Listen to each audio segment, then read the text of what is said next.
Alan grew up with his mom, who only partied and drank a lot. He pretty much raised himself and wasn't close to her.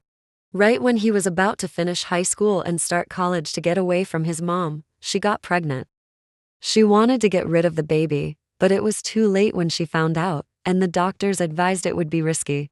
So, she decided to keep the baby. Alan didn't want his new sibling to go through what he did with his mom, so after a lot of thinking, he decided to pause college and take care of the baby for now. After his mom gave birth to a beautiful baby girl, she neglected her, just as Alan had feared. She didn't even bother naming the baby. Alan decided to name his baby sister Shine, hoping she would shine bright wherever she went and in everything she did. Alan took care of Shine during the day and worked at night, as his mom never worked and spent her time idly or at parties. Taking care of Shine was going good. Alan was glad to have someone to talk to and smile at home, as it had always been just him. Even though Shine didn't understand anything, Alan always shared stories from his life and work with her. Shine became his best friend, and he was determined to give her the best life possible, never wanting to leave her side. When Shine was about to turn 2 years old, their mom approached Alan and expressed she wanted to change her ways and take proper care of Shine. She said that she didn't want to see Alan sacrificing his future because of her. Though skeptical at first, Alan began to notice genuine changes in his mom over the following days. She started showing genuine concern for Shine and actively searched for job opportunities.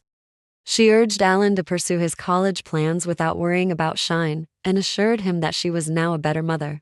Alan was glad at the changes in his mom and felt a little relief to leave Shine in her care. He agreed to continue his education, trusting his mom to care for Shine. Alan had earned a scholarship to attend college in another country, but he didn't want to be far away from Shine. Despite his concerns, his mother encouraged him to go, promising they could stay in touch through daily phone calls.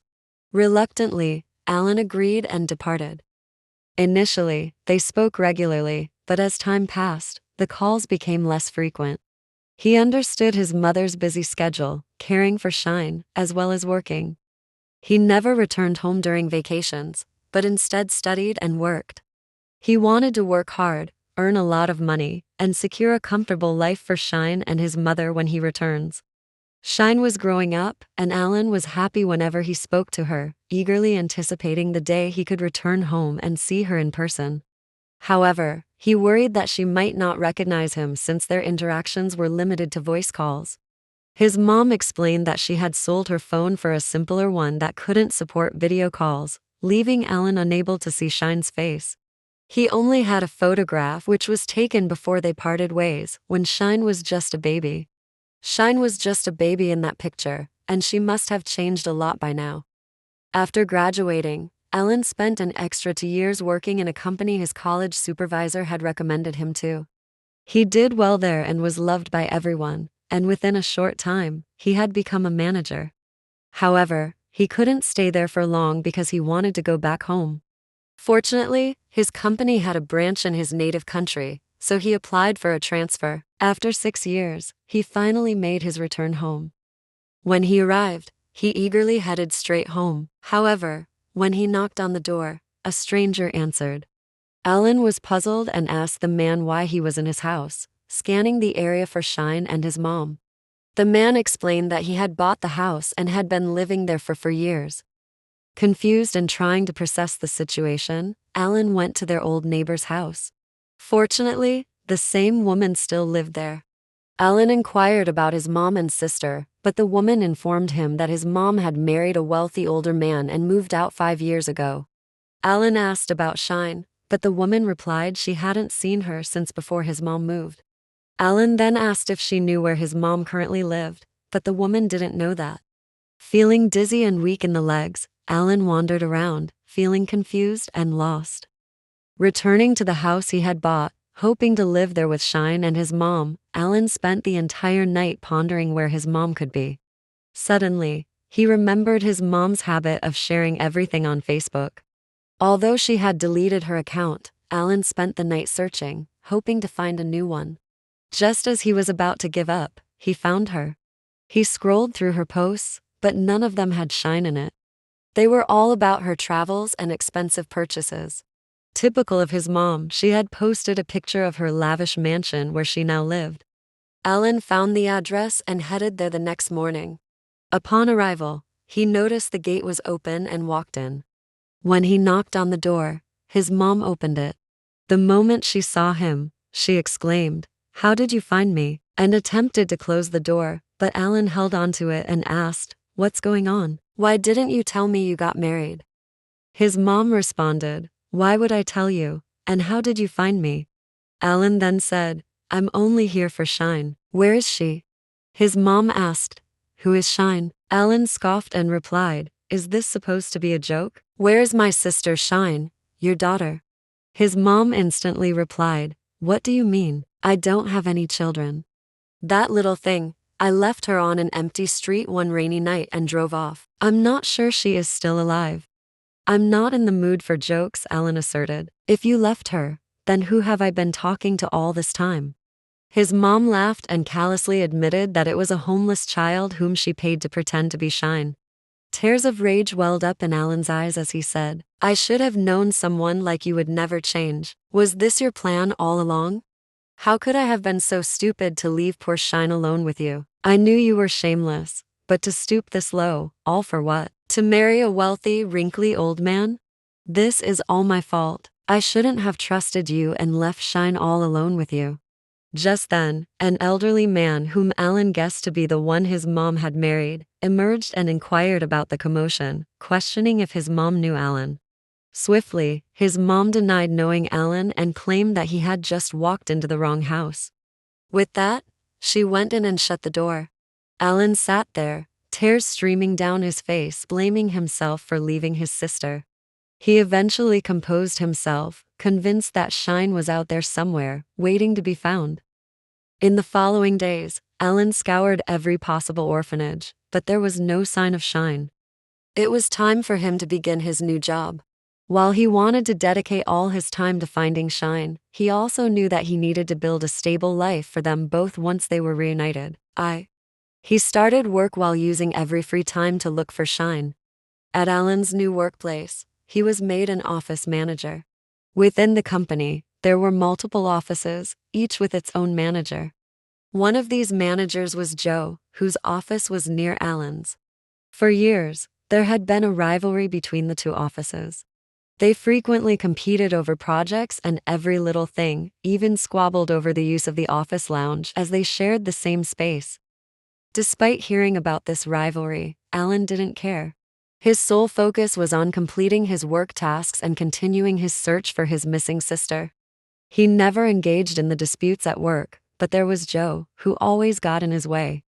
Whenever Alan made coffee for himself, Joe would swoop in and take it for himself. Joe incessantly pestered Alan with silly talks and followed him everywhere like an annoying fly. Alan found himself increasingly annoyed by Joe's presence and simply chose to ignore him. It had been a few months since Alan returned and he still hadn't found any clue of where Shine could be. One night, as Alan was leaving the office, he spotted a little girl at the entrance. He murmured, "Shine," as the little girl ran towards him. Tears welled up in his eyes as he smiled and began to walk toward her, but then, she ran past him and straight into Joe's arms, calling him Dad. He turned and stood there, stunned, as he looked at the little girl, who looked just like Shine. Despite Shine being only 2 years old the last time he saw her, Alan had a gut feeling that it was her. Approaching them, Alan asked Joe, "Is she really your daughter?" Joe responded, "Why, doesn't she look like me?" Alan replied, She doesn't." The little girl then chimed in, "We can't look alike. I'm too pretty to look like him." Alan smiled at her cheekiness and asked for her name. She replied that her name was Matilda. Curious, Alan inquired about her age, and she stated that she was almost 9. Alan thought to himself that Shine would be around the same age. He asked her if Joe was really her dad, and she replied, "Unfortunately, yes, and I love him, a lot." Alan remained silent, simply patting her hair in response. Joe then interjected, "I didn't know you liked kids. You don't seem like the type." Alan remained silent, smiling and waving at Matilda as he walked away. The whole night, Alan couldn't shake the feeling that Matilda reminded him of Shine. The next day, on his way to work, he spotted a teddy bear and bought it, thinking of Matilda. Approaching Joe, he handed him the teddy bear. Joe, surprised, asked, "Are you trying to bribe me?" Alan clarified, "It's not for you, it's for Matilda." Joe retorted that she wouldn't accept it. Disappointed, Alan replied, "You can keep it then." Noticing Alan's dejected expression, Joe added before Alan could leave, "She thinks she's too old for these things. She's into makeup stuff, so if you want to give her anything, you should give her something related to makeup." Alan smiled, then left. On Friday after work, Alan approached Joe and asked about where he lived. Joe seemed suspicious and asked why Alan wanted to know. Alan responded that he wanted to discuss something work-related. Joe replied, "We don't have anything about work to talk about." Alan persisted, saying, "We do." Eyeing Alan suspiciously, Joe gave his address. The next day, Alan arrived at Joe's door. Joe looked surprised and remarked, "You really came." Without acknowledging Joe's comment, Alan entered the house uninvited when he spotted Matilda. He handed her the gift he had bought, and she exclaimed in excitement when she saw what it was. "An eyeshadow palette and some makeup brushes." Matilda eagerly asked, "How did you know I wanted these?" "I asked Dad to get them for me, but he refused." Joe interjected, saying, "I just got you the same things last week." Matilda retorted, "They weren't the same as the ones I wanted." Turning to Alan, Matilda asked, "Can I practice what I just learned on you?" Alan smiled nervously and replied, "Sure." Matilda eagerly sat him down and proceeded to do a full face of makeup on him. When she handed him a mirror, Alan was pleasantly surprised at how skilled she was for her age. He had expected a mess, but she had done an impressive job, almost like a professional. Alan praised her, telling her she did exceptionally well. Matilda thanked him and said, "Dad never lets me practice on him." Suddenly, Joe appeared and asked, "What did I do this time?" Matilda quickly replied, saying, "Nothing, I was just telling Alan that you're the best dad in the entire world." Turning to Alan, Joe remarked, "You look pretty. Wait, didn't you come here to talk about work?" Matilda intervened, declaring, "He's my guest now," as she held Alan's face and proposed, "We are best friends now. Will you accept the honor of being my best friend?" Alan was flooded with memories of the times he spent with Shine when she was his best friend. Holding back tears, he replied, "Yes, who would decline such a great offer?" and hugged her tightly. Struggling to hold back his tears, Alan quickly made an excuse and left. At home, Alan couldn't shake off the feeling that Matilda might be Shine. He called his only friend Laura, whom he had met in college and has been close friends with since then. He told everything to her, and Laura suggested that he consider doing a DNA test to confirm his suspicions. Alan knew it wouldn't be right to conduct the test without Joe's consent, but he was eager to find out whether his feelings were right or not. He visited Joe's house again, and upon seeing Alan, Joe asked, "You're here again?" Just then, Matilda emerged and said, "He's not here to see you," before turning to Alan and asking, "Right?"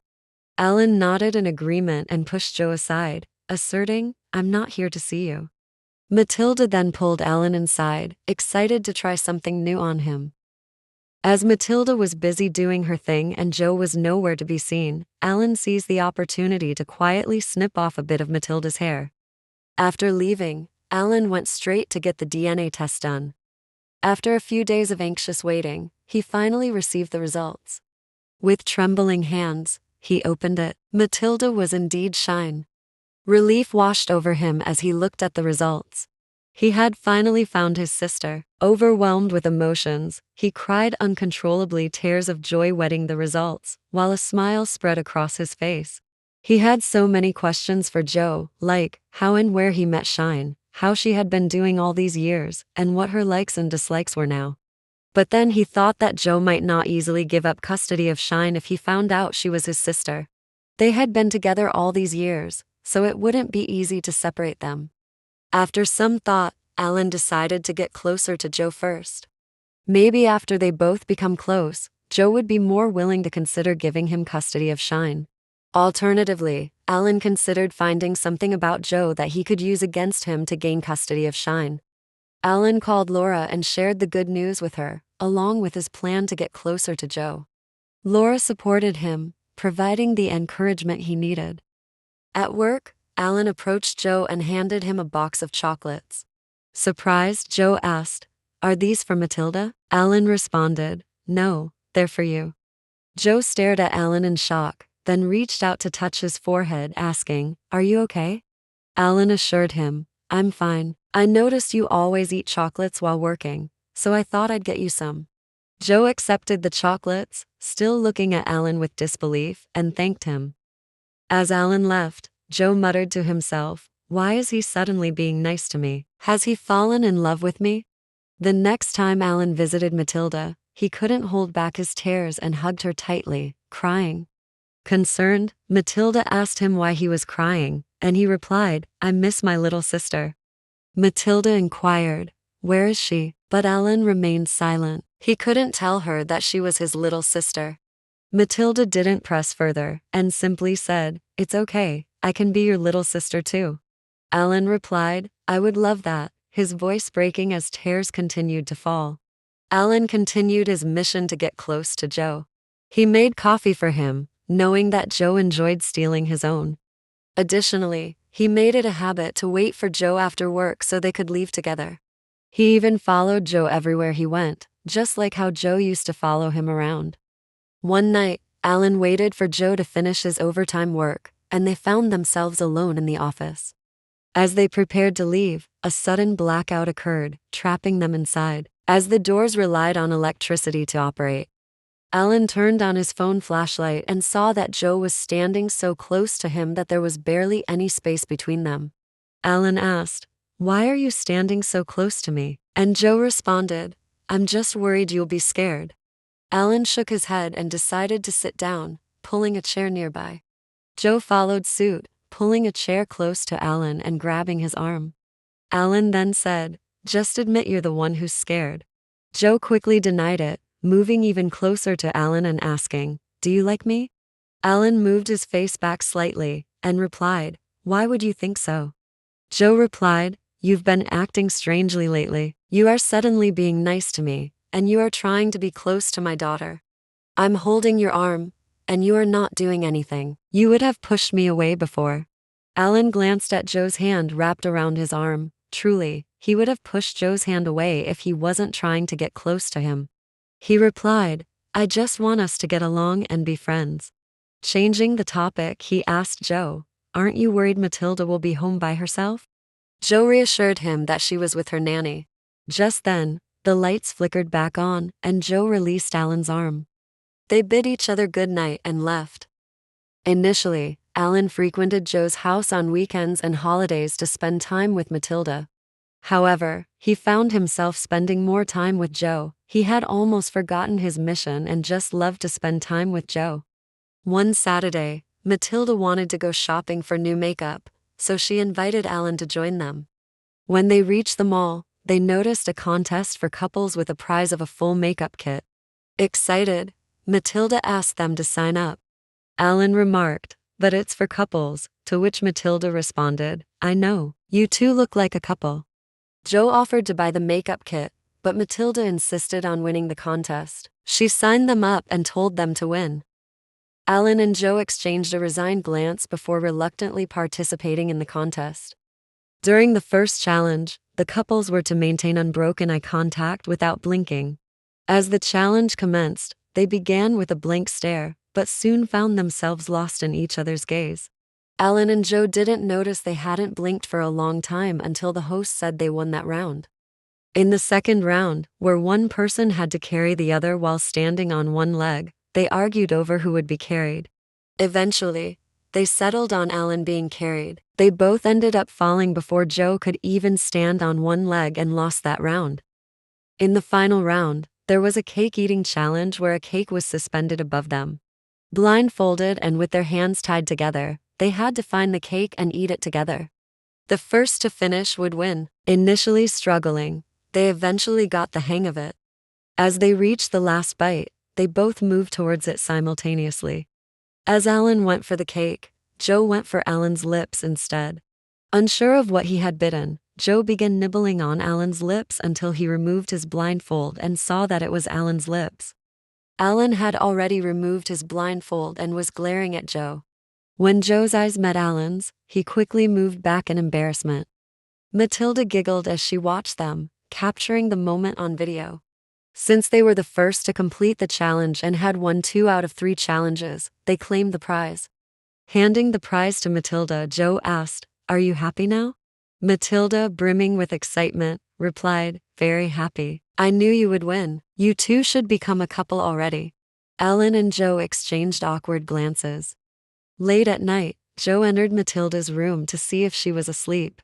Finding her giggling while looking at her phone, she hastily hid it upon seeing Joe.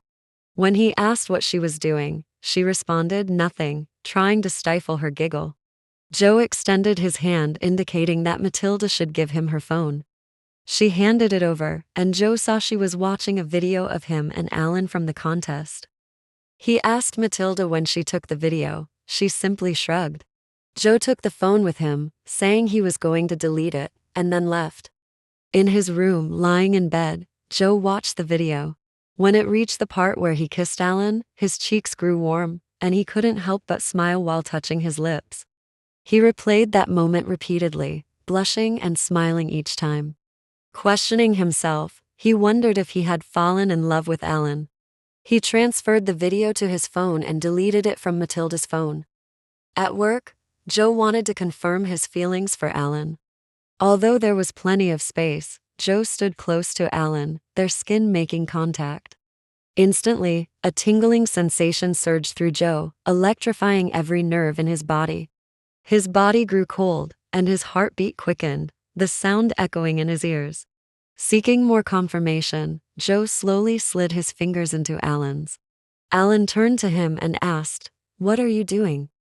Just then, the elevator stopped abruptly, plunging them into darkness. Joe quickly hugged Alan tightly, not letting go of their locked fingers. Alan didn't resist and instead chuckled, then took out his phone to call maintenance. After the call, he returned Joe's hug, gently patting his hair, knowing Joe was scared of the dark.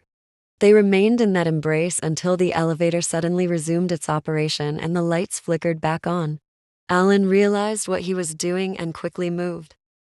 Joe couldn't tear his gaze away from Alan. He had already gotten the confirmation he needed. Alan noticed Joe's lingering stare from the corner of his eye and tried to avoid meeting his gaze. As soon as the elevator doors opened, Alan hurriedly exited. The next day at work, as Alan took a sip of his tea, Joe approached him and confessed, "I like you." Startled, Alan spat out his tea onto Joe's face. Apologizing profusely, Alan attempted to clean Joe's face, but Joe held his hand, stopping him, saying, "Let's leave that for later. I like." Before he could finish, Alan interrupted, saying, "I heard you the first time. Don't you think you're being too straightforward?" Joe responded, "I don't waste time on things I like. Once I'm sure, I go for it." Alan retorted, "Are you calling me a thing?" Joe hastily replied, "No, well, you know what I mean." Alan said, "You should wash your face before ants start climbing on you," then quickly darted off. In the following days, Alan made every effort to avoid Joe, even refraining from visiting Matilda's house and opting to call her instead. Joe eventually caught up with him and cornered him against a wall. Joe asked, "Did I make you uncomfortable by confessing my feelings to you?" Alan shook his head in response. Joe then assured him, "You don't have to try so hard to avoid me anymore. I'll stay out of your sight." As Joe turned to leave, Alan grabbed his hand. Alan wondered why he had done so. He apologized for acting that way and told Joe that he didn't need to stay away and that they should continue being comfortable with each other, just like they used to be. Alan finally visited Matilda after his break from avoiding Joe. Matilda told Alan, "Since we're best friends, I'm going to tell you a secret, but promise you won't tell Dad." Alan wondered what the secret could be and promised her he wouldn't tell Joe. Leaning in, Matilda whispered, "I have a boyfriend." Alan's eyes widened in shock, and invisible steam seemed to emanate from his ears. He wanted to immediately tell her to break up with whoever that boy was, but now he was playing the role of a best friend, so he has to act excited. He asked how long they had been dating, and Matilda replied, 2 weeks. Alan asked if they had held hands, to which Matilda responded, holding hands is for babies. We've already kissed. Alan felt like arrows had pierced his chest. He exclaimed, huh? In disbelief. Matilda continued, but he's so shy, he only pecked my cheek. I'm going to kiss him on the lips when we meet again. Alan's body went weak as he sank to the floor. He had to find out who that little boy was. He told Matilda she was too young to be kissing, but she wasn't listening and made him promise to not tell her dad. At work, Alan couldn't shake off thoughts of Matilda and her boyfriend.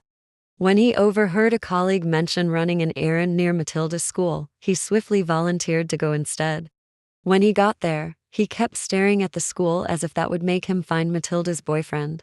Just then, he spotted Matilda holding hands with a boy as they walked out. Alan approached them, his gaze fixed on the boy beside Matilda, and asked where they were going to. Matilda introduced the little boy as her boyfriend and said that they were going on an ice cream date. Joe asked Matilda if no one was coming to pick her up, and she replied that her nanny, who was supposed to pick her up, had told her that she would be late, so she's taking the opportunity to go on a short date with her boyfriend before she comes. Alan then asked, what about this little guy? Who's picking him up? Matilda replied, it's the same for him. Alan decided to follow them to their ice cream date, claiming he was going to supervise them. Throughout, he kept glaring at Matilda's boyfriend, which made the boy feel scared and on the verge of tears. Alan cut the date short, stating, I think you've spent enough time. We should get going. As they reached the school gate, they saw Joe, who also saw them.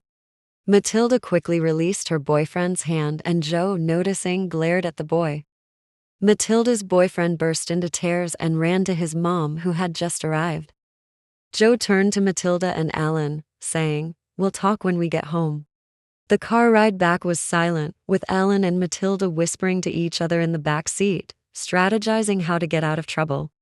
As they entered the house, Matilda and Alan both got on their knees and lifted their hands in the air. Alan questioned himself internally about why he was doing this. Angered, Joe asked them if they knew what they had done wrong. Matilda replied, I shouldn't have a boyfriend, while Alan responded, I shouldn't have allowed her and her boyfriend to go on a date. Joe asked them to keep kneeling until they knew what they had done wrong, then stormed off to his room. In a whisper, Alan asked Matilda, was he always this scary? Matilda replied, he tries to be, but he's as soft as cotton candy. He'll come back in 3, 2, 1.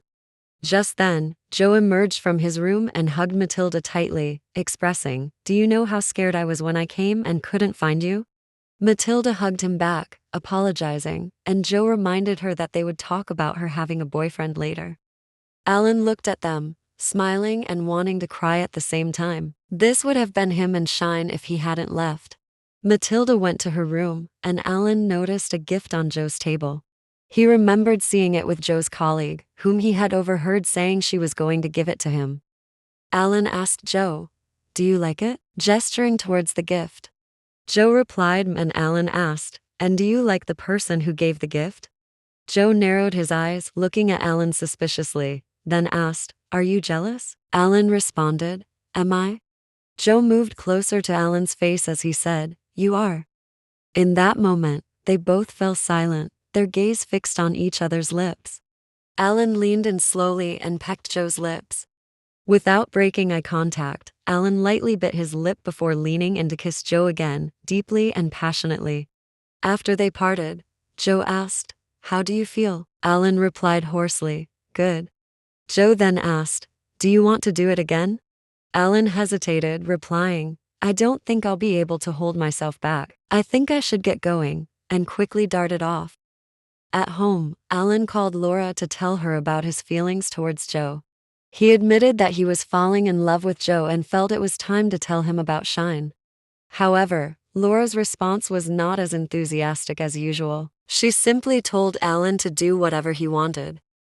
Alan couldn't find the right moment to tell Joe about Shine.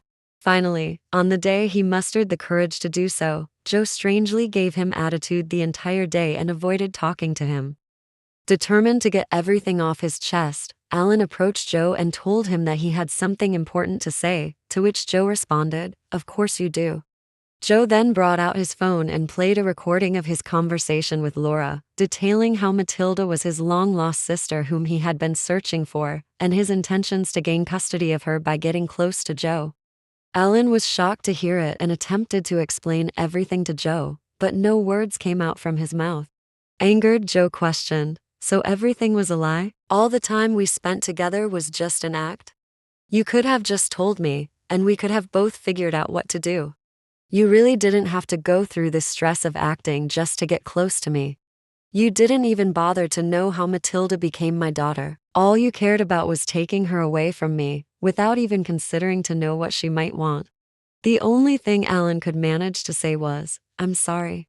Joe responded, "If you don't have anything else to say, then leave. I don't want to see your face." Alan slowly departed, unable to utter anything beyond his apology. He attempted to call Laura to ask how Joe obtained the recording, but her number was now unreachable. He didn't even blame Laura because even if she didn't send the recording to Joe, he still did something wrong. Joe completely ignored Alan at work and refused to allow him into his house, but Matilda persistently asked to see Alan. Alan received a call from Joe, but before he could say anything, Joe interjected, "No matter what, Matilda is your sister, and I can't prevent you from seeing her. She keeps asking to see you. You can stop by and see her if you want," then abruptly ended the call without giving Alan a chance to respond. When Alan went to the house to see Matilda, Joe left, unwilling to be in the same space as Alan. Just then, Matilda started crying, saying, "I heard when you and Daddy were arguing. Are you going to take me away from him? Can't we all stay together?" Alan was shocked as he realized she knew everything. He hugged her, crying too, continuously apologizing for everything, leaving her and planning to take her away from her dad. Anytime Alan came to the house, Joe would leave, leaving Alan no chance to talk to him. Matilda decided to help Alan. If things continued this way, it might become impossible for her to stay with both of them. As Joe was about to leave as usual when Alan arrived, Matilda suddenly screamed, pretending to have a severe stomachache. Joe immediately rushed to her side, ready to take her to the hospital, but Matilda adamantly refused to go. Alan, initially worried, caught on when Matilda winked at him, signaling her plan. Matilda then took both their hands, saying that she suddenly felt better with both of them there. Joe sighed in frustration, catching on to Matilda's plan and tried to pull his hand away, but she held on tight. Joe remarked, "You can let go of my hand. I'm not leaving." Matilda smiled and let go of Joe's hand. Joe retreated to his room, and Alan followed closely behind. With just the two of them in the room, Alan began, "I'm sorry." Joe replied curtly, "Already heard that a million times. Don't you have anything else to say?" Alan moved close to Joe, but Joe stepped back. Alan continued, "I did have a motive for getting close to you, but as I spent time with you, I forgot about it and genuinely enjoyed our time together, even though I never showed it. I didn't even realize when I fell in love with you. The times we spent together wasn't an act. I should have told you everything from the beginning, but I was overwhelmed with excitement at finally finding my sister and wanting her back at all costs." Joe asked, "Do you want to know how I became her dad?" Alan nodded. He then said how he found Matilda sitting at his doorstep on the night of his parents' funeral, feeling alone in the world until he saw her. Instead of crying that night, he cleaned up and took care of the child who had suddenly appeared. He took her to the police station to find any relatives of hers, but no one came forward. During the time he spent looking for her parents or relatives, he took her in, and within that short period, he had grown attached to her without even realizing it. Since no one came forward to claim her, she had to be sent to an orphanage. Upon arriving at the orphanage, Joe realized he couldn't bear to let her go. He adopted her even though he was young and had never taken care of a child.